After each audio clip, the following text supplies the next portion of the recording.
Good morning guys, আজকে আমি বানাচ্ছি হচ্ছে গার্লিক ব্রেড নিজে থেকে। তার রেসিপিটা তোমাদের দেখাবো, ঠিক আছে? কেমন হয়েছে বলো, নিজে করে খেয়ে আমাকে বলো প্লিজ, ঠিক আছে?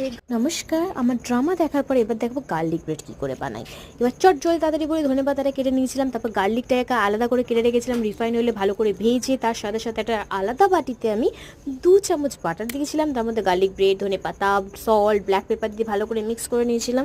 মিক্স করে 4টে ব্রেডের মধ্যে 3টে ব্রেডের গার্লিক ব্রেড আমরা খুব ভালোভাবে খেয়েছি, মাকে দিয়েছি, আমি খেয়েছি। তারপরে যে লাস্ট একটা ব্রেড বেঁচেছিল, সেই ব্রেডটা আমি অপারেশন করেছিলাম। শুনতে একটু অড লাগে, বাট অপারেশন করেছিলাম। আমার রিয়াকশান দিয়ে দাও কি টেস্টি হয়েছে। অপারেশন করে কী করেছিলাম, ক্ষুদ্রা ফ্রাই করে পিঠ থেকে সব কিছু বার করে মধ্যে গার্লিক ব্রেড দিয়ে আগের দিনে বিহারি চিকেন বানিয়েছিলাম, সেই চিকেনটাকে কুচু কুচু করে তার ভেতরে দিয়েছি। তারপর উল্টে দিয়ে তার উপর সস দিয়েছিলাম। অপারেশন করেছি দেখাতে হবে না, তাই একটু সস দিয়ে ভালো করে নিয়ে ভালো করে সেঁকেছি। তারপর তরমুজ দিয়ে ব্রেডটা মনে শুয়ে খেলাম।